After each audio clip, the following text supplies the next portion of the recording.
আমাকে আসন্ন রমজান উপলক্ষে একটি প্রাথমিক দাস দেওয়ার জন্য বলা হয়েছে। বলা বাহুল্য যে আমরা সবাই রমজান আসছে এটা নিয়ে বেশ উৎফুল্ল, এবং আমি দোয়া করি যে আল্লাহ আমাদেরকে আবার এই মাসটি প্রত্যক্ষ করার সৌভাগ্য দান করুন, এবং এই মাসের আগে এবং মাস চলাকালীন সকল ইবাদত যেন আল্লাহ কবুল করে নেন। এবং আরো দোয়া করি যে আমাদের সবাই এবং আমাদের পরিবারের সকলে যেন এই বছরের লাইলাতুল কদরটা পাই ইনশাআল্লাহ। আমি আজকে আপনাদের সাথে কোরআনে কিভাবে রমজান নিয়ে আলোচনা করেছে তা আলোকপাত করতে চাই। বিশেষত এই আয়াতের মাঝে যত রত্ন লুকিয়ে আছে, আল্লাহর তরফ থেকে যে এই আয়াত কত উপহার দেওয়া হয়েছে তা গণনা করে শেষ করা যাবে না। আমি আপনাদের সাথে কিছু শেয়ার করতে চাই ইনশাআল্লাহ। কেন? কারণ আমি আপনাদের সবাইকে উৎসাহিত করতে চাই যেন এই রমজান হয় কোরআনের মাস, দুআর মাস, আর আপনারা যেন দুইটিকে একসাথে করতে পারেন ইনশাআল্লাহ। আমরা আলোচনা করব কিভাবে আমরা এই দুইটি একসাথে করব। যতবার আপনার সামনে হালাল উপার্জনের পথ আসে অথবা আরো অর্থ উপার্জনের উপায় আসে, সেটা হয়তো ঠিক হালাল নয়, তখন আপনি নিজেকে মনে করিয়ে দেন ওয়ালি তুকাব্বিরুল্লাহ, আল্লাহ এই অর্থ থেকে অনেক বড়, তাই আমি এটা করব না। প্রতিবার আপনি যখন ঘুমে থাকেন, ফজরের আজান দেয়, শয়তান আপনাকে চেপে শুয়ে রাখতে চায়, শয়তান আপনাকে বলবে আরো 5 মিনিট, তখন আপনি নিজেকে বোঝান 5 মিনিট, আমি এখন প্রথম রাকাত ধরতে পারবো না, কোনো ব্যাপারই না, যখন ইচ্ছা তখনই ঘুম থেকে উঠে যাওয়া আমার জন্য কোনো ব্যাপারই না। এরপরে যে জিনিসটা আপনি জানেন সেটা হলো সকাল 10টা। যখন এরকম হয় তখন আপনি বলুন ওয়ালি তুকাব্বিরুল্লাহ, আল্লাহ আমার থেকে বড়, আমার ঘুমের থেকেও আল্লাহ বড়। এটার অর্থ এটাই, আল্লাহকে সবচেয়ে বেশি প্রায়োরিটি দেওয়া। আমার নিজের আকাঙ্ক্ষা, আমার নিজের সালা, আমার নিজের অলসতা, নিজের লালসা, নিজের ক্ষুধা, লোভ, এগুলো থেকেও আল্লাহকে বেশি প্রায়োরিটি দেওয়া জীবনে। এটাই হচ্ছে রমজানের ট্রেনিং। ওয়ালি তুকাব্বিরুল্লাহ আলা মা হাদাকুম ওয়া লাআল্লাকুম তাশকুরুন। আর আয়াতটি শেষ হলো এইভাবে যেন আমরা কৃতজ্ঞ হতে পারি। প্রশ্ন হলো কিসের জন্য কৃতজ্ঞ? আয়াত শুরু হয়েছে রমজান মাস, আর এই মাসেই কোরআন নাজিল হয়েছে, অর্থাৎ প্রথমে যে নিয়ামতের জন্য আমরা আল্লাহর কাছে কৃতজ্ঞ থাকবো সেটা কি? কোরআন। যেন আপনি কোরআনকে সত্যিকারের কদর করতে পারেন। এই দেখে আমি, ধরুন আমি আপনার বাসায় গেলাম আর আপনাকে একটা উপহার দিলাম, এই দেখো আমি এটা তোমার জন্য কিনেছি। আমি হয়তো আপনার জন্য ছোট একটা ক্রিস্টালের জিনিস কিনেছি। পাকিস্তানিরা আবার ক্রিস্টালের জিনিস খুব পছন্দ করে। আপনি বললেন বাহ, এটা তো খুব সুন্দর, ধন্যবাদ, তারপর দূরে ছুঁড়ে ফেলে দিলেন। এটা কি অপমানজনক নয়? আমি আপনাকে একটা উপহার দিলাম আর আপনি কি করলেন? আমার সামনেই ধন্যবাদ দিয়ে সেটা ছুঁড়ে ফেলে দিলেন। অথবা ধরুন আমি বললাম হেই, আমি তোমার জন্য একটা বই কিনেছি, মনে হয় তুমি পছন্দ করবে। আপনি এক টুকরো কাপড় নিলেন এবং সেটাকে পেঁচিয়ে একেবারে ফ্রিজের উপরে তুলে রাখলেন। আমি এইভাবে রাখার জন্য আপনাকে বইটি দেইনি। কেন দিলাম বইটি আপনাকে? যেন আপনি এটা পড়তে পারেন। আপনি এই উপহারের জন্য সন্তুষ্ট নন, বুঝলেন? আল্লাহ বলছেন যেন তোমরা কৃতজ্ঞ হতে পারো, যেন আপনি এমনভাবে কোরআন কদর করতে পারেন যেমন আপনি আগে করেননি। রমজান যখন শেষ হয়ে যাবে তখন মনে হবে আপনি কোরআনের সাথে একটা নতুন সম্পর্ক গড়লেন। আপনি এটাকে কখনোই আর সরিয়ে রাখতে পারবেন না। সব সময় মনে হবে এর থেকে আরো কিছু জানতে হবে। আল্লাহ আমাদেরকে তার সাথে যোগাযোগের একটা সরাসরি লিঙ্ক দিয়েছেন। অন্য কোনো ধর্মে সেটা নেই, অন্য কোনো ধর্মে নেই। সালাতে আমরা যেটা অনুভব করি সেটা হচ্ছে আল্লাহর সাথে সরাসরি যোগাযোগ। আক্ষরিক অর্থেও সালাতের অর্থ হচ্ছে যোগাযোগ, আক্ষরিক ভাবেও এটা যোগাযোগই বোঝায়। আর আল্লাহর যে কালাম আমরা সালাতে পড়ি তা দিয়ে হয় আমাদের সেই যোগাযোগ। এটা হচ্ছে আসমান থেকে জমিনে আল্লাহর প্রসারিত একটি দড়ি। আপনি সব সময় চাইবেন আরো বেশি পড়তে। কোরআনের সাথে আপনার যোগাযোগ যত বেশি হবে, আল্লাহর সাথে আপনার যোগাযোগ তত ভালো হবে। কোরআনের সাথে আপনার যোগাযোগ যত কম হবে, আল্লাহর থেকে আপনি তত দূরে সরবেন। এটা একটা প্রতিষ্ঠিত সত্য। আমাদের পুরো জীবনের একটা লক্ষ্য থাকতে হবে যে আমরা যেন এই বইয়ের আরো কাছে যেতে পারি। আর কেউ কখনোই বলতে পারে না যে তার কোরআনের কাছাকাছি, কেউ না। এটা এমন একটি সমুদ্র যা শেষ হবার নয়। আমি বলতে পারবো না আলহামদুলিল্লাহ এই লেকচার আপনাদের জন্য, আমার জন্য নয়। আসলে আগে আমার নিজের জন্যই, তারপরে আপনাদের জন্য বলছি আমি। কারণ আপনি যত গভীরে যাবেন যে আমি তো কিছুই জানি না, আমার আরো দরকার, আরো। এখন আসছে দুআর আয়াতটি, সুবহানাল্লাহ। এর প্রত্যেকটি শব্দ, প্রথমে শুরু করি ইযা দিয়ে, ওয়া ইযা সাআলাকা ইবাদি আন্নি, অর্থাৎ ইযা দিয়ে শুরু হয়েছে। ইযা অনুবাদ করা হয় যখন, আরবি এবং ইংলিশ দুইটাতেই একটা পার্থক্য আছে, যখন এবং যদির মাঝে। আমি চাই যে আপনারা যখন এবং যদির পার্থক্যটা বুঝুন। যদি এর আরবি হচ্ছে ইন। আল্লাহ বলেননি যে যদি আমার বান্দা আপনাকে জিজ্ঞেস করে আমার ব্যাপারে, বরং বলেছেন যখন জিজ্ঞেস করে। ধরুন একজন মায়ের কথা যার ছেলে আর্মিতে গেছে এবং সে যুদ্ধও গেছে, অনেক দিন মায়ের সাথে কোনো যোগাযোগ নেই, কোনো কল বা ইমেইল কিছুই না। মায়ের তো অবশ্যই ছেলের কথা মনে পড়বেই। মা কি বলবে? যখন আমার ছেলে আসবে তখন আমি খুশি হব? নাকি বলবে যদি আমার ছেলে আসে আমি খুশি হব? সে বলবে যখন আমার ছেলে আসবে তখন আমি খুশি হব। বলেন যখন। আপনি তখন যদি বলেন না, বলবে না যে যদি ছেলে আসে তাহলে আমি খুশি হব। কারণ সে যদি বলে যে যদি আমার ছেলে আসে তাহলে আমি খুশি হব, এর অর্থ সে এটা মেনেই নিয়েছে যে তার ছেলে মরে যাবে। কিন্তু যদি বলে যখন, তার মানে সে আশা করছে যে সে ফেরত আসবে। যখন আপনি কাউকে হারিয়ে ফেলেন আর আপনি চান যে তারা ফিরে আসুক, আপনার অন্তর এটা মেনেই নিতে পারবে না যে সে আসবে না। আপনি তখন যদি বলেন না, বলেন যখন। আল্লাহ বলছেন যখন আমার দাস তোমাকে জিজ্ঞাসা করবে। উনি বলেননি যদি আমার দাস তোমাকে জিজ্ঞেস করে। কেন? কারণ আল্লাহ আশা করছেন যে আমরা এই ব্যাপারে জিজ্ঞেস করব। উনি অপেক্ষা করছেন আমাদের ডাকের জন্য। এটা অনেকটা এমন যে আল্লাহ অপেক্ষা করছেন কখন আমরা চাইবো। সুবহানাল্লাহ। যখন, এই একটি শব্দের মাঝে আছে বিশ্বাস, আশা, ভালোবাসা, সবকিছু। আল্লাহ যদি এমন ভাবে বলতেন যে আল্লাহ মানুষকে পরোয়াই করেন না, তারা চাক বা না চাক তাতে তার কি। এবার আসি সাআলা শব্দটি নিয়ে। এটা অতীতকাল। ইদা ইয়াসআলুও বলা যেতে পারে, যেটা দিয়ে বর্তমান কাল বোঝায়। ইদা অতীতকাল এবং বর্তমান কাল এই দুই ক্রিয়ার সাথেই ব্যবহার হয়। যখন বর্তমান কালের সাথে ব্যবহার হয় তার মানে বারবার বোঝায়। মানে যদি বোঝানো হতো আমার দাস যখন আমার সম্পর্কে বারবার জিজ্ঞেস করে তখন হতো ইদা ইয়াসআলুকা। আয়াতে বলা হয়েছে ইদা সাআলাকা, এটা অতীতকালের ক্রিয়া। শুধু কোনো কিছু একবার হয়েছে সেটাই বোঝায়। এর মানে আল্লাহ বোঝাচ্ছেন আমি আমার দাসের জন্য অপেক্ষা করছি, সে যদি একবারও আমার কাছে চায়। আমি অনেকবারের জন্য না, তার একবার ডাকের জন্যই অপেক্ষা করছি। এরপর বলছেন সাআলাকা, তারা আপনাকে রাসূল সাল্লাল্লাহু আলাইহি সাল্লামকে জিজ্ঞেস করবে। কোনো সাহাবী বলতেন যে আমি আল্লাহ সম্পর্কে আরও জানতে চাই। তো কাকেই জিজ্ঞাসা করবেন? কাকেই জিজ্ঞাসা করবেন? রাসূল সাল্লাল্লাহু আলাইহি সাল্লামকে। এরপর আল্লাহ বলছেন সাআলাকা ইবাদি, বলেননি যে সাআলাকা হাউলা, সাআলাকাল্লাযীনা আমানু, যারা বিশ্বাস করে তারা জিজ্ঞেস করলে, সাআলাকাল মুমিনুন, মুমিন বান্দারা জিজ্ঞেস করলে, সাআলাকাল মুসলিমুন আসহাবু। তিনি বলছেন ওয়া ইযা সাআলাকা ইবাদি, আমার দাসেরা, আমার দাসেরা। উনি বলেননি যে ইবাদুনা বা ইবাদাল্লাহ, বলেছেন ইবাদি। শেষের এই ই দিয়ে বোঝায় আমার দাস। আল্লাহ কোরআনে সে, আমরা, আমি এগুলো ব্যবহার করেছেন বিভিন্ন সময়ে। আমি, কখনো উনি আমি ব্যবহার করেন, কখন উনি আমি ব্যবহার করেন যখন হয় উনি বেশি ভালোবাসা দেখান অথবা বেশি রাগ প্রকাশ করেন। শুধু এই দুই প্রেক্ষাপটে আপনি যদি কোরআনের একটি আয়াত পড়েন যাতে আমি ব্যবহার করেছে, সেক্ষেত্রে দেখবেন হয় আল্লাহ অসম্ভব ভালোবাসা দেখিয়েছেন অথবা প্রচণ্ড রাগ দেখিয়েছেন। সাধারণ কোনো ক্ষেত্রে সেরকম হয়নি। এটা হচ্ছে এমন আয়াত যাতে অসম্ভব ভালোবাসা দেখিয়েছেন। তাই উনি বলছেন ইবাদি, ইবাদুনা বলেননি, আমার দাস বলেছেন। আমরা অনেক সময় আমাদের কাছের কেউ দূরে থাকলেও বলি আমার ভাই, আমার বোন, আমার বাবা, আমার মা। এর মানে এই না যে আপনি ওদের মালিক। এ দিয়ে তাদের প্রতি আপনার ভালোবাসাটার প্রকাশ পায়। যখন আপনি কারোর জন্য ব্যবহার করেন, এক্ষেত্রে তারা হচ্ছে আল্লাহর দাস। এমন হতে পারে এরা হয়তো আল্লাহর ইবাদতই করেনি। এখন তারা কার কাছে জিজ্ঞেস করেছিল? দেখি আপনাদের মনোযোগ কেমন আছে। তারা কি আল্লাহর কাছে সরাসরি জিজ্ঞেস করেছিল নাকি রাসূলুল্লাহ সাল্লাল্লাহু আলাইহি সাল্লামের কাছে জিজ্ঞেস করেছিল? তারা রাসূল সাল্লাল্লাহু আলাইহি সাল্লামের কাছে জিজ্ঞেস করেছিল। এখন আমি অর্থটা আবার বলি, যখন তারা আমার সম্পর্কে জিজ্ঞেস করে তাহলে তাদেরকে বলো আমি নিকটে। আয়াতে কিন্তু বলা হয়নি তাদেরকে বলো, আয়াতে বলেছে ফাইন্নী করিব। যখন তারা আমার সম্পর্কে জিজ্ঞাসা করে তখন আমি একদম কাছে, তখন আমি একদম কাছে। কোন জিনিসটা বলা হয়নি? তাদেরকে বলো ফাকুল্লাহুম ইন্নী করিব। কিন্তু এখানে কোনো ফাকুল্লাহুম নেই। কেন? লোকজন রাসূলুল্লাহ সাল্লাল্লাহু আলাইহি সাল্লামের কাছে জিজ্ঞেস করতে এসেছিল। হয় না আমাদের সময় লোকজন আলেমদের কাছে গিয়ে জিজ্ঞেস করে আল্লাহ কি আমার দোয়া শুনবে? আমার অনেক ভুল হয়, আমার অনেক নামাজ বাদ গেছে, আল্লাহ কি তারপরও আমার দোয়া শুনবে? আল্লাহ কি আমাকে জাহান্নামে নিক্ষেপ করবে? এগুলো মানুষ আলেমদেরকে জিজ্ঞেস করে। আর এই ক্ষেত্রে সাহাবীরা রাসূলুল্লাহ সাল্লাল্লাহু আলাইহি সাল্লামকে জিজ্ঞেস করেছিলেন। আল্লাহ নিজেই সরাসরি উত্তর দিলেন।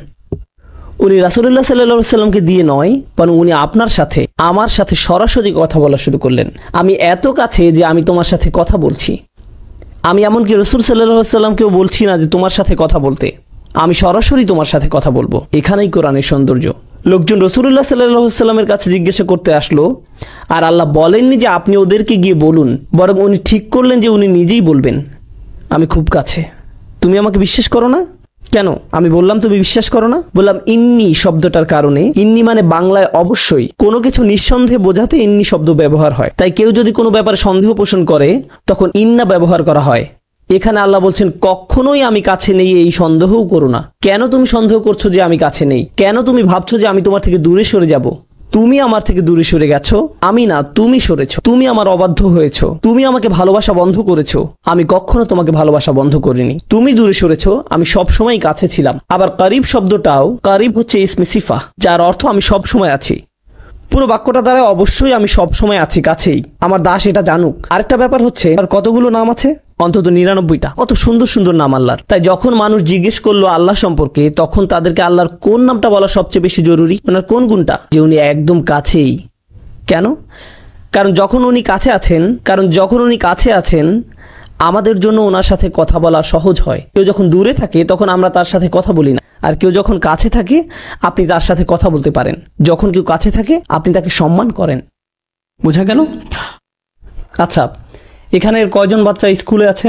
আচ্ছা যাই হোক, যদি আপনি স্কুলে থাকেন আর টিচার ক্লাসরুমের বাইরে দিয়ে হেঁটে যায়, তখন কি আপনার আচরণে কোনো পরিবর্তন আসে নাকি আসে না? মিথ্যা বলবেন না, আপনি এখন মসজিদে আছেন, বাইরে গিয়ে মিথ্যা বলুন। না না, আমি জাস্ট মজা করলাম। যখন টিচার আপনার কাছে থাকে আপনার ব্যবহার একরকম। ধরুন আপনি একটা পরীক্ষা দিচ্ছেন, টিচার হেঁটে বেড়াচ্ছে, আপনি কি আপনার পরীক্ষার খাতা একটু ঢেকে ফেলেন না?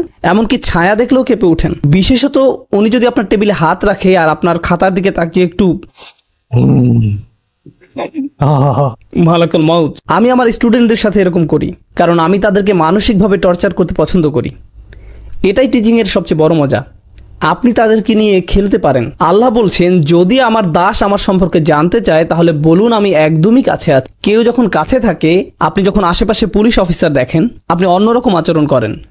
আপনি যখন দেখেন আপনার বস পাশে আছে, যখন জানেন টিচার কাছে আছে, আপনি ভিন্ন আচরণ করেন। যখন আপনি দেখেন আপনার মা পাশে আছে, বন্ধুদের সাথে ভিন্নভাবে কথা বলেন। যখন সে অন্য রুমে যায়, তখন হয়তো আপনি আপনার বন্ধুর মুখে ঘুষি মেরে দেন। এই ধরনের কিছু করেন। যখন আপনি অনুধাবন করবেন যে আল্লাহ নিকটে, তখন আপনি সব সময়ের জন্য একদম ভিন্ন মানুষ হয়ে যাবেন, কারণ উনি সব সময় কাছে। এখন উনি যদি সবচেয়ে কাছেই হন, এরপর উনি কি বলছেন? উজিবু। উজিবু আরবিতে আজাবা মানে উত্তর দেওয়া। এছাড়াও আরেকটা শব্দ আছে ইস্তেজাবা। কোরআনের অন্য এক জায়গায় আল্লাহ বলছেন ফাস্তাজাবা লাহুম রব্বুহুম। তিনি আজাবা লাহুম বলেননি, তিনি বলেছেন ফাস্তাজাবা লাহুম। তাদের প্রভু তাদের ডাকে সাড়া দেন। দেখা যাচ্ছে দুইটা শব্দ আছে আরবিতে, আজাবা আর ইস্তেজাবা। আজাবা আর ইস্তেজাবা। আজাবা দিয়ে বোঝায় যেটা সাথে সাথে হবে। যখন আপনি কোনো দেরি করা ছাড়াই কাউকে জবাব দেন, সেটাকে বলা হয় ইজাবা। আর যখন আপনি সময় নিয়ে জবাব দেন সেটাকে বলা হয় ইস্তেজাবা। আল্লাহ বলছেন উজিবু, এর মানে উনি কিভাবে দোয়ার উত্তর দেন? সাথে সাথে, কারণ উনি সবসময় কাছে। কেউ কেউ দোয়া করে আর বলে কখন আল্লাহ জবাব দিবেন, কখন আল্লাহ সাহায্য আসবে, আমি অসুস্থ, কখন আল্লাহ আমাকে সুস্থ করবেন, আমি চাকরি পাচ্ছি না, কখন আল্লাহ চাকরি দিবেন, আমার বিয়ে হচ্ছে না, কখন আল্লাহ আমার বিয়ে দিবেন, আমার মা একের পর এক বিয়ের প্রস্তাব নাকচ করছেন, কখন আল্লাহ তার অন্তরটা পরিবর্তন করবেন, এর নাক লম্বা, তার চোখ বেশি ছড়ানো, এ জানে না কিভাবে ঠিকমতো চা বানাতে হয়, এসব করে আমার বিয়ে হচ্ছে না, আমার মা সব নষ্ট করে দিচ্ছে। ইয়া আল্লাহ, কেন আমার মা এরকম? আর আল্লাহ কি বলছেন? তিনি কখন সেটার জবাব দিবেন? সাথে সাথে। ও আরেকটা কথা, এগুলো সব রমজানের আয়াত, তাই না? তাই আপনি যদি সত্যি সত্যি চান আল্লাহ সাথে সাথে আপনার দোয়ার জবাব দিবেন রমজানে, আর আপনি যদি চান যে আল্লাহ আপনার কাছে আসবেন, তাহলে আগে নিজে আল্লাহর কাছাকাছি হন। বেশি বেশি কোরআন পড়ুন আর তারপর দোয়া করুন। কোরআন পড়ুন আর দোয়া করুন। রমজানে আপনার এরকমটাই করা উচিত। যখন আপনি বেশি বেশি দোয়া করা শুরু করবেন, তখন রমজান মাসটা উপভোগ করা শুরু করবেন। রমজানের আনন্দটাই হচ্ছে দোয়ার মাঝে। অর্থাৎ উনি বলছেন উজিবু, আমি জবাব। তারপর উনি বলছেন দাওয়াতা দাঈ। কি শক্তিশালী শব্দ চয়ন! পূর্বে বলেছিলাম কোরআন মজিদে আমি কখন ব্যবহার করা হয়, মনে আছে? অনেক বেশি ভালোবাসা এবং অনেক বেশি রাগ প্রকাশ করার সময়। এখানে কোনটা? অনেক বেশি ভালোবাসা। এখন কার দোয়ার জবাব দেওয়া হয়? আপনি ভাবতে পারেন যে অনেক বেশি দোয়া করে তার। আমি বছরে একবার দুইবার দোয়া করি, যখন আপনার পরীক্ষা থাকে তখন দোয়া করেন ইয়া আল্লাহ আমার পরীক্ষা, আমিন। এখন কার দোয়ার জবাব দেওয়া হয়? অথবা গাড়ি চালানোর সময় লাল বাতি অতিক্রম করে গেলেন আর বিশাল জরিমানা দিতে যাচ্ছেন, তখন দোয়া করেন এই বলে ইয়া আল্লাহ ক্যামেরা এবং লাইসেন্স প্লেটের মাঝে কভার সৃষ্টি করে দাও, আমি যেন অথরিটি থেকে কোনো মেসেজ না পাই, ইয়া আল্লাহ। তখন আপনার আল্লাহকে স্মরণ হয়। কেউ যদি অনেকবার দোয়া করে তাহলে দোয়া শব্দটি ব্যবহার হয়, কিন্তু কেউ যদি শুধু একবার দোয়া করে সেটা প্রকাশ করতে ব্যবহার করা হয় দাওয়াতুন। দাওয়াত শব্দটি শেষে তা মারবুতা নির্দেশ করে যে এটা একমাত্র একবার ঘটে। যেমন দরাবায়ের অর্থ হলো প্রহার করা, কিন্তু দরাবাত মানে একবার প্রহার করা। আকালা মানে খাবার, কিন্তু আকালা অর্থ একবারের খাবার। তা মারবুতা এটাকে একবারের জন্য বানিয়ে দেয়। আল্লাহ বলছেন দাওয়াত দাঈ, প্রার্থনাকারীর একবারের প্রার্থনাতেও আমি সাড়া। লোকটি মাত্র একবারই দোয়া করলো। আল্লাহ বললেন না যে সারা বছর কোথায় ছিলে, তুমি জীবনে কখনো সালাত করনি, মাত্র একবার দোয়া করলে। ফাইন করিব, ভুলে যাও যে তোমার ডাকে সাড়া দিব। আপনি যদি কোনো অফিসের কর্মচারী হন আর বছরে মাত্র একবার অফিসের নিজের চেহারা দেখালেন, আপনার চাকরি থাকবে না। তারা বলবে কে আপনি? আমি এখানে চাকরি করি। কখন? আমি গত বছর চাকরি পেয়েছি। বস কি বলবে? হ্যাঁ শিওর, হ্যাঁ এক্ষুনি আপনি শুরু করতে পারেন, আপনার জন্য একটা প্রমোশনের ব্যবস্থা করে দিই। না, এটা হবে না। দাওয়াত শব্দের মাধ্যমে আল্লাহ বলছেন যে জীবনে একবার দোয়া করা ব্যক্তির জন্য তিনি সাড়া দিবেন। নিজেকে এটা বলে বোঝাবেন না যে আমার তো দাড়ি নেই, নিজেকে এটা বলে বোঝাবেন না যে আমার তো দাড়ি নেই, আল্লাহ আমার ডাকে সাড়া দিবেন না। কেবল গোফ রয়েছে, আল্লাহ আমার দোয়া কবুল করবেন না। রমজানে মুভি দেখতে পারবো না, তাই আগে থেকে 3টা মুভি দেখে ফেলেছি, এখন আমি দোয়া করব। আল্লাহ তারপরও সাড়া দিবেন আপনার ডাকে। এটা শুনে আবার কেউ মুভি দেখতে যাবেন না। কখনো মনে করবেন না যে আল্লাহ আপনার দোয়ায় সাড়া দিবেন না। এবার আপনি বলতে পারেন, আচ্ছা লোকটি একটি দোয়াই করেছে, কিন্তু হতে পারে যে সে একজন খুব ভালো মানুষ, হতে পারে যে সে একজন সালেহ, একজন মুমিন হতে পারে, তার অনেক তাকওয়া আছে, কিংবা তার ইলম বেশি। এও হতে পারে যে সে তওবা করেছে। উজিবুদ-দাওয়াত আদ-দাঈ, আমি তার আহ্বানে সাড়া দেই যে তওবা করে। আল্লাহ তা বলেননি, তিনি বলেছেন আমি সেই মানুষটিকে সাড়া দেই, দাওয়া তার একটি দোয়াতেই সাড়া দেই। আদ-দা, যে ডেকেছে। এই মানুষটির উদাহরণ কিরূপ? সে কি করেছে? সে ডেকেছে। অন্য কথায় আল্লাহ কি তার কাছ থেকে অন্য কোনো গুণ আশা করেছেন? তিনি কি বলেছেন দাওয়াতুল মুসাল্লি, দাওয়াতুল মুত্তাকি, দাওয়াতুল মুমিন? না, তিনি বলেননি যে আপনার তাকওয়া থাকতে হবে, আপনার ঈমান থাকতে হবে, বলেননি আপনার ইলম থাকতে হবে। এই দোয়ায় বলেননি। কেন?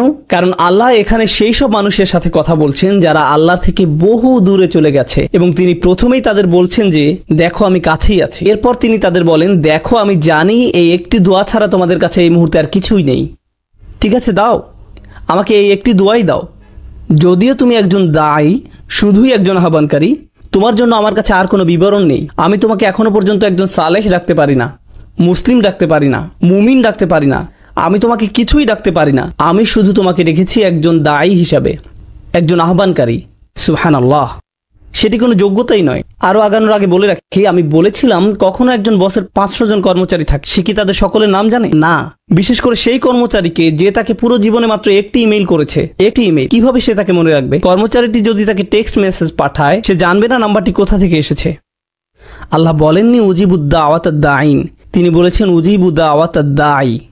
এই শব্দটির মধ্যে থাকা আলিফ লাম তাকে মারিফা বানিয়ে দেয়, অর্থাৎ যথাযথ এবং নির্দিষ্ট করে দেয়।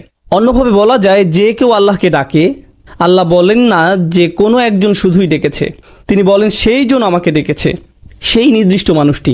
আপনি আল্লাহর কাছে নির্দিষ্ট, তিনি আপনাকে বিশেষভাবে ব্যক্তিগতভাবে চিনেন। কোনো ডাক্তার আপনার নাম মনে রাখতে পারবে না যদি তাকে দিনে 100টা রোগী দেখতে হয়। সে এভাবে বলে চেষ্টা করবে, মুহাম্মদ কেমন আছো, চলে এসো। সবাই মুহাম্মদ, অন্তত সম্ভাবনা তো আছে। সে আপনাকে নামে চিনতে পারবে না। আপনি জানেন আমি মানুষের সাথে মিশি, আল্লাহ আমি তাদের সাথে মিশি। তখন আমি বলটা মরেছিলাম, একজন বয়স্ক ব্যক্তি আমার কাছে এলেন, বললেন বেটা কেমন আছো? আমার মনে পড়ে তুমি খুব ছোট ছিলে, তখন মসজিদের ভিতর ছোটাছুটি করতে। আমি তখন মনে মনে ভাবছি, হায় আমি তো টেক্সাসে থেকে, কিন্তু মুখে বললাম জি আমার মনে আছে। আমি কথা চালিয়ে গেলাম। আল্লাহ আজ্জা ওয়া জাল্লা নির্দিষ্ট রূপ পর্যন্ত চিনেন। আপনি হয়তো বলবেন কোম্পানির সিইও কিভাবে আমার নাম জানবে? আমি তো শুধুই একজন নিরাপত্তা কর্মী। তার অবস্থান কত উঁচুতে আর আমি কত নিচু পর্যায়ে। কিভাবে একজন প্রেসিডেন্ট তার দেশের একজন অধিবাসীকে চিনবে? কিভাবে এটি সম্ভব? আপনারা সবাই যদি আমার কাছে এসে নিজেদের নাম বলেন, আমার কি মনে থাকবে? আমি জানি না, সত্যি আমি জানি না।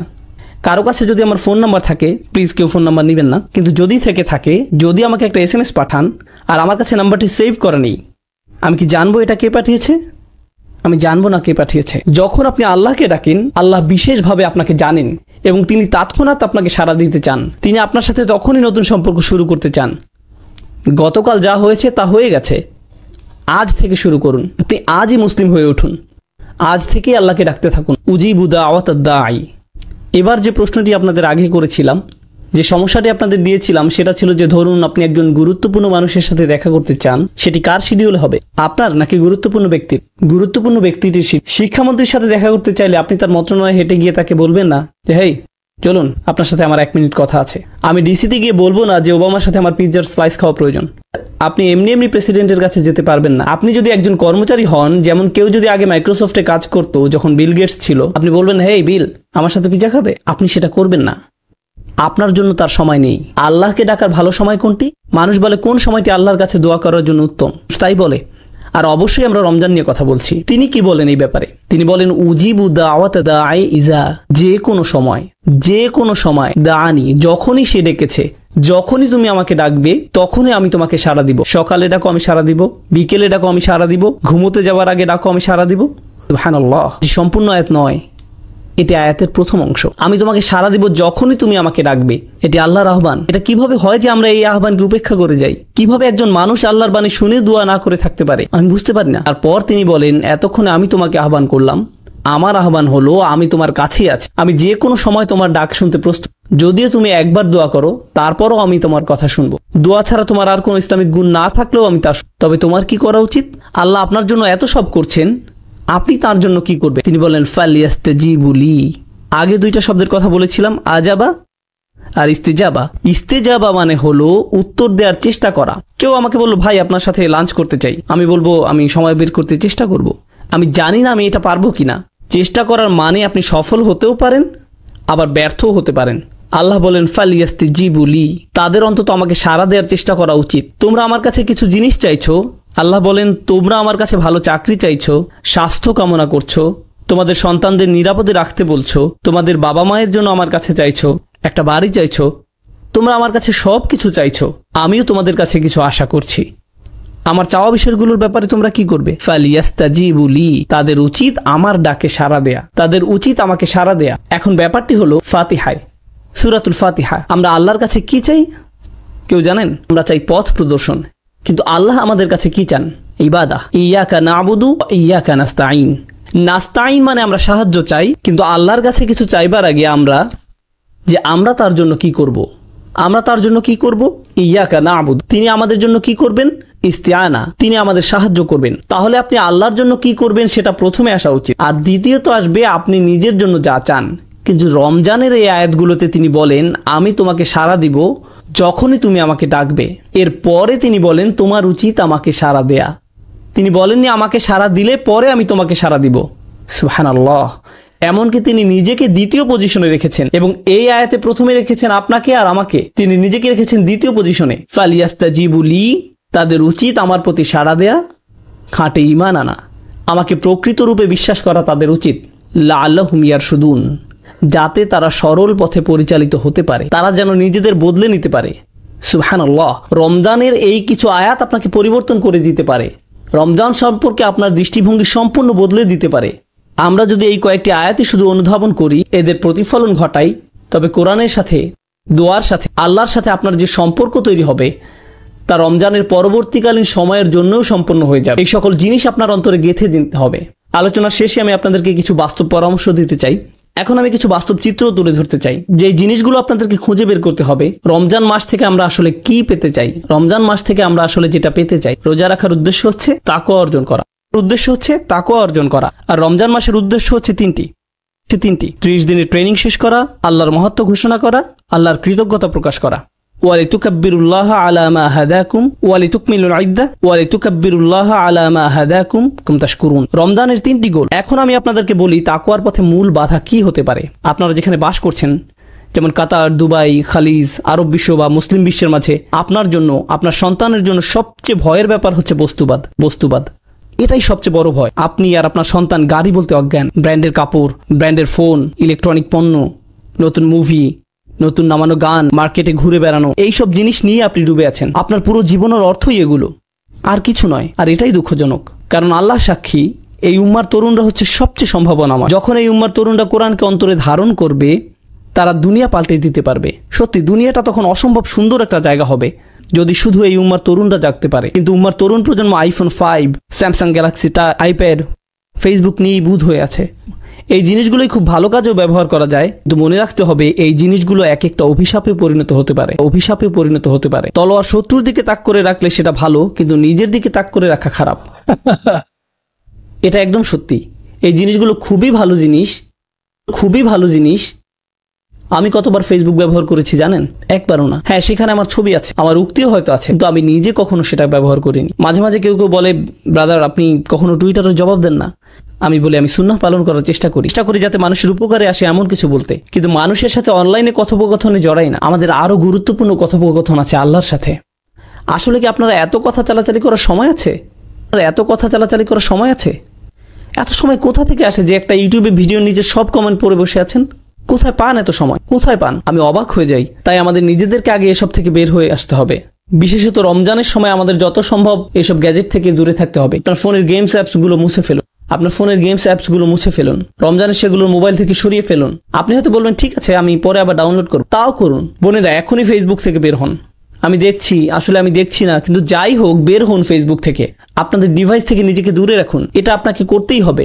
বস্তুবাদ আমাদেরকে ধ্বংস করে ফেলেছে, আর আমি বলছি যে এর থেকে পরিত্রাণ পাওয়ার সহজ উপায় হলো আল্লাহর কালামটা বোঝা, একদম নিজের মাঝে আল্লাহর কালামকে বোঝা। আপনি যতই নিজের সাথে আল্লাহর কালাম বোঝা শুরু করবেন, আপনি ততই আর বস্তুবাদে আগ্রহী থাকবেন না।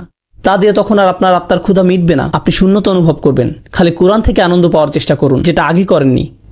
আপনি যখন কোরআন পড়েন তখন আপনি আল্লাহর সাথে কথা বলেন, তাই না? আর বেশি কি চাই আমরা? এখন আপনাদেরকে বিশেষভাবে কিছু বাস্তব পরামর্শ দিব, যদিও বস্তুবাদের এই সমস্যা সর্বত্রই, কিন্তু আমি খেয়াল করেছি মার্কেটে বা এই ধরনের জায়গায় সবাই পঙ্গপালের মতো ছুটছে। আমি তাদের উপর রাগ করি না, আমার যেটা মনে হয় সেটা হলো তাদের হাতে কোরআন তুলে দেয়নি। খালি আমার যেটা মনে হয় সেটা হলো আমরা তাদের হাতে কোরআন তুলে দেইনি, আমরা খুশি হবার মতো কিছু তাদের হাতে তুলে দেইনি, এটা আমাদের দোষ।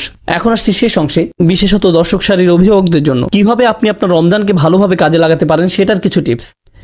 এখানে উপস্থিত সকলের রমজান নিয়ে কিছু লক্ষ্য থাকা দরকার। আমার পরামর্শ হলো আপনি কিছু ছোট সূরা মুখস্থ করতে পারেন। ছোট সূরা বলতে বোঝাচ্ছি 1-1.5 পাতার সূরা, কয়েকটি, যদি পারেন 4টি অথবা 2 থেকে 4টির মতো। এবং আপনি একা না, আপনি আপনার পরিবার সহ এটি করুন। আপনার সন্তানরা করুন, স্ত্রী করুক, স্বামী করুক, যে আগে করবে সে 200 রিয়াল পাবে। এখন দেখা যাবে বাবাই সবার আগে করে ফেলবে, কিন্তু যাই হোক করুন, কোরআন মুখস্থ করুন পরিবার হিসাবে। এটিকে একটি পারিবারিক প্রজেক্ট বানিয়ে ফেল, যে চলো আমরা সবাই সূরাটা মুখস্থ করি। এই যে পুরো পরিবার মিলে আল্লাহর কালামের কাছে আসার প্রক্রিয়া, এটা একটা অসাধারণ ব্যাপার। আমার পরামর্শ হচ্ছে মুসাব্বিহাত, এগুলো মুখস্থ করতে পারেন। আপনি হয়তো সূরা জুমআ, মুনাফিকুন, তাগাবুন, এই সূরাগুলো, অন্ততপক্ষে এই 3টি সূরা অসাধারণ সূরা এবং ঈমান বাড়ানোর জন্য খুবই সহায়ক। পরে যেই কাজটি করবেন রমজানে, আমার পরামর্শ যেই সূরাগুলো মুখস্থ করলেন সেগুলোর দার্স শোনা। আপনি আপনার পরিবার সহ এটি করুন, ওই সূরাগুলোর উপর লেকচার এবং ব্যাখ্যা শোনা। আমি যেই সূরাগুলো আপনাদেরকে বললাম সেগুলোর সূরা 62, 63 এবং 64, এগুলো সূরার ক্রম নাম্বার। আমি এই সূরাগুলো একটি বিশেষ কারণে বেছেছি, কারণ এই সূরাগুলো সেই মুসলিম উম্মাহ সম্পর্কে যারা তাদের ঈমান হারাচ্ছে, এবং এই সূরাগুলোর মধ্যে দিয়ে আল্লাহ ঈমান আবার পুনর্নির্মাণ করছেন। এই সূরাগুলোর আলোচ্য তাই, যখন একটা উম্মার ঈমান দুর্বল হচ্ছে, আল্লাহ সেটিকে আবার শক্ত করছেন আর মুনাফিকের হাত থেকে রক্ষা করছেন, আর তিনি তাদের ঈমানের আসল ফল দেখাচ্ছেন। এই কারণে এই সূরাগুলো সুন্দর আর মুখস্থ করাও সহজ। সূরাগুলোর নাম কি বলুন তো, দেখি আপনাদের মনোযোগ কেমন। 62, 63 আর 64। আমি বলছি না যে রমজানে আপনি আর অন্য কোনো পড়াশোনা করবেন না, যেমন আমি ব্যক্তিগতভাবে আরবি ভাষা শিক্ষার ভক্ত, কিন্তু সেগুলো ঠিক স্পিরিচুয়াল পড়াশোনা বলা যায় না। ওগুলো হচ্ছে উলুমুল আলিয়া, একটা প্রক্রিয়া আরও উচ্চতর জ্ঞান লাভের জন্য। রমজানে আপনি এই ধরনের একাডেমিক পড়াশোনাগুলো দূরে সরিয়ে রাখতে পারেন। সেই জিনিসের উপর আপনার সবচেয়ে বেশি মনোযোগ থাকবে, তাহলে এমন কিছু যা আপনাকে আল্লাহর কাছে নিয়ে যাবে সরাসরি। সাথে সাথে তাফসীর স্টাডি করুন। তাই আপনি যদি আরবি ভাষার ছাত্র হয়ে থাকেন, রমজানে আপনি আরবি না পড়ে কোরআন পড়ুন। আচ্ছা, আমি একটি প্রজেক্টে কাজ করছি, যাতে আমি আসলে আমার পুরো সময় লাগিয়ে দিচ্ছি এই মুহূর্তে। আর এই প্রজেক্টের লক্ষ্য হলো শুধু 2টি। আমি বিশ্বাস করি দুনিয়াতে যত মুসলিম আছে, অন্ততপক্ষে যারা ইংলিশ বুঝতে পারে এবং বলতে পারে, তাদের কোরআনের ভাষা শেখার একটা জায়গা থাকা দরকার। শুধু প্রাথমিক লেভেলেই নয়, খুব অ্যাডভান্স লেভেলের। এটা আমার লক্ষ্য এবং বিশ্বাস। এটা আমার বিশ্বাস যে প্রতিটা মুসলিমের কাছে তা পৌঁছাবে। আর দ্বিতীয়ত হচ্ছে, প্রত্যেক মুসলিমের কোরআনের ব্যাখ্যা শোনার একটা সুযোগ থাকা দরকার। আমি কি বললাম? শোনা, পড়া নয়। আমি কি বললাম? শোনা। কেন শোনাটা গুরুত্বপূর্ণ? কারণ আপনি যখন কিছু শোনেন সেটা মনে থাকে বেশি, আর যখন আপনি কিছু পড়েন কি হয়? আপনি ভুলে যান। 10 বছর আগেও আমি যেই লেকচারটা শুনেছিলাম সেটা আমার এখনো মনে আছে, কিন্তু 10 বছর আগে পড়া কোনো আর্টিকেল আমার মনে নেই। এমনকি আজকে সকালে যে আর্টিকেলটি পড়েছি সেটাও আমার মনে নেই, কিন্তু লেকচার আমার মনে আছে। কোরআন যখন লেকচার আকারে দেওয়া হয় তখন কি হয়? আপনার মনে থাকে। আজকে বাড়িতে যাবার পর যখন আপনি রোজার আয়াতগুলো পড়বেন, তখন আমি যা বলেছি তার অনেক কিছুই আপনার মনে পড়বে, কারণ আপনি শুনেছেন। আমি যদি আমার লেকচার একটা প্রিন্ট আউট দিয়ে পড়তে বলি, তাহলে কি হবে? আপনার মনে থাকবে না। যদি আমরা চাই যে উম্মাহ কোরআনের কাছাকাছি আসুক, তাহলে আমাদেরকে কোরআনের ব্যাখ্যাটা তাদেরকে অডিও ভিডিও আকারে মানুষের কাছে পৌঁছাতে হবে, যেন মানুষ শুনতে পারে এবং মনে রাখে। এটা একটা মিশন, এবং এটা অবশ্যই মিশন হবার দাবি রাখে। আলহামদুলিল্লাহ, এই মিশনের প্রথম ধাপটা শেষ হয়ে গেছে। কোরআনের একদম প্রাথমিক তাফসিরের প্রজেক্টটা শুরু করেছিলাম, বলা যায়, যেখানে কোরআনের অনুবাদের সাথে সহজ ভাষায় তার ব্যাখ্যা করা হবে, যাতে পুরো পরিবার একসাথে বসে আল্লাহর কালাম শুনতে পারে এবং কিছু শিখতে পারে। এটার নাম হচ্ছে কভার টু কভার প্রজেক্ট। এটা শেষ হয়েছে আলহামদুলিল্লাহ, এবং অনলাইনে পোস্ট করা হয়েছে। আমি আপনাদেরকে বলেছি সূরা নাম্বার 62, 63 আর 64 মুখস্থ করতে। এরপর আমি যেটা চাই সেটা হচ্ছে আপনারা ওয়েবসাইটে যান এবং এই 3টি সূরার দুরূদ শুনুন। এই সূরাগুলো লেকচারগুলো আছে ওয়েবসাইটে, 2, 3, 4 বার শুনুন। 2, 3, 4 বার শুনুন, যতক্ষণ না এই সূরার বার্তাগুলো আপনার মাথার ভিতরে গেঁথে যাচ্ছে। এরপর যখন আপনি নামাজে দাঁড়াবেন আর ওই সূরাগুলো পড়বেন, আপনি বলা যায় প্রকৃত অর্থে আল্লাহর সাথে যোগাযোগ স্থাপন করবেন। কারণ আপনি আয়াত মুখস্থই শুধু করেননি, আপনি জানেন এর অর্থ কি, নিজের পক্ষে কি অর্থ বোঝাচ্ছে তার কিছুটা হলেও আপনার এবং আপনার পরিবারের মাঝে থাকবে। তাই যখন আপনি বাসায় আছেন, কোনো কারণে হয়তো মসজিদে আসতে পারেননি, আর বাসায় আপনি সালাতে ইমামতি করছেন, আর আপনি তখন ওই সূরাটি তেলাওয়াত করছেন, আপনার পুরো পরিবার বুঝতে পারবে, আপনার পুরো পরিবার খুশুর সহিত নামাজ পড়বে। ওই ওয়েবসাইটের লিঙ্কটা হচ্ছে bayyinah.tv। বানান না পড়লে আমি বলে দিচ্ছি, আপনারা ফোন বের করে লিখে রাখুন। আমি জানি আপনাদের সেলফোন আছে, মজা করবেন না। এটা শেষ হওয়ার পর আমি বিয়ে নিয়ে কথা বলবো। না আমি বলবো না, ওই ওই লোকটা মাত্র জেগে উঠলো। বিয়ে, সুবহানাল্লাহ। আপনাকে ধরে ফেলেছে। যাই হোক, ওয়েবসাইটের নাম হলো bayyinah.tv। আপনি সূরা জুমা, তাগাবুন আর মুনাফিকুন এর দুরুস ওখান থেকে শুনতে পারবেন। আশা করি আপনারা উপকৃত হবেন আল্লাহর ইচ্ছায়। আশা করি আপনারা রমজান বিষয়ক আজকের আলোচনায় উপকৃত হয়েছেন। আমি দোয়া করি যে আল্লাহ আমাদের সবার রমজান কবুল করুক। দোয়া করবেন যেন আমি ঠিকমতো আমার জায়গায় ফিরে যেতে পারি। বারাকাল্লাহু লি ওয়া লাকুম।